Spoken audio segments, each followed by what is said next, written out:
ചൂടായിട്ടുണ്ട്. ഇനി നമുക്ക് കുറച്ച് എണ്ണ ഒഴിച്ചു കൊടുക്കാം. ഇനി നമുക്ക് കുറച്ച് കോൺ ഇട്ട് കൊടുക്കാം. ഇനി നമുക്ക് കുറച്ച് ഉപ്പിട്ട് കൊടുക്കാം. ഇനി നമുക്ക് കുറച്ച് നേരത്തേക്ക് ഇളക്കി കൊടുക്കാം. അടപ്പടിച്ചു കൊടുക്കാം. വിസിലിന്റെ സാധനം നമുക്ക് വേണ്ട. ഇത് ഇടയ്ക്കിടക്ക് നമുക്ക് ഷേക്ക് കൊടുക്കാം. ഇത് പൊട്ടിത്തെറിക്കാൻ തുടങ്ങി. അപ്പം നമുക്ക് മനസ്സിലാവും ഇത് പൊട്ടിക്കൊണ്ടിരിക്കും. പൊട്ടിത്തെറി നിർത്തുമ്പം നമുക്ക് മനസ്സിലാവും ഇത് പോപ്കോൺ റെഡി ആയി. പൊട്ടിത്തെറി നിർത്തിയിട്ടുണ്ട്. ഇനി നമുക്ക് തുറന്നു കൊടുക്കാം. വാവ്, നമുക്ക് സ്വീറ്റ് പോപ്കോണിന് വേണ്ടി കാരമൽ തയ്യാറാക്കാം. നമുക്ക് സ്റ്റൗ ഓൺ ചെയ്ത് കൊടുക്കാം. പിള്ളേര് സ്റ്റൗ ഓൺ ചെയ്യുമ്പോൾ കുറച്ച് സൂക്ഷിക്കണം. അമ്മമാരൊക്കെ ഉള്ളപ്പോൾ മാത്രമേ സ്റ്റൗ ഓൺ ചെയ്യാറുള്ളൂ. ചൂടായിട്ടുണ്ട്. ഇനി നമുക്ക് ഒരു ബൗൾ ഷുഗർ ഇട്ട് കൊടുക്കാം.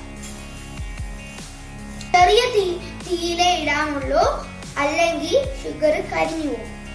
കുറച്ചു നേരത്തേക്ക് ഇളക്കി കൊടുക്കാം. നമുക്കിത് മെൽറ്റ് ആവുന്നവരെ ഇളക്കി കൊടുക്കാം. നമുക്ക് ഇതിലോട്ട് കുറച്ച് ബട്ടർ ആഡ് ചെയ്യാം. നല്ലതായിട്ട് അലുത്ത് വന്നിട്ടുണ്ട്. ഇനി നമുക്ക് ഷുഗർ ഇളക്കി കൊടുക്കാം. പാനെ പിടിച്ചോണ്ട് വേണം ഇളക്കാൻ, അല്ലെങ്കിൽ നമ്മുടെ ദേഹത്തൊക്കെ വീഴും. കാരമൽ റെഡി ആയിട്ടുണ്ട്.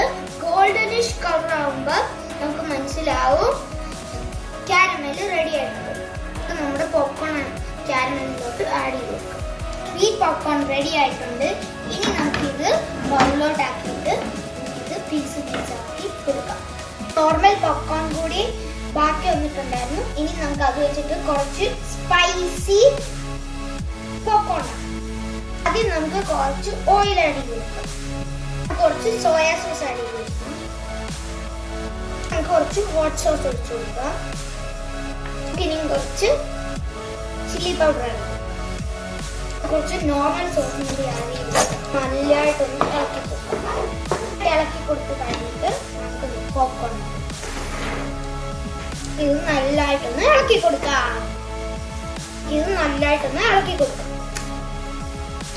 പോപ്കോൺ റെഡി ആയിട്ടുണ്ട്. ഇനി നമുക്കിത് ഒരു ബൗളിലേക്ക് ആക്കാം. അപ്പൊ നമ്മുടെ പോപ്കോൺ റെഡി ആയിട്ടുണ്ട്.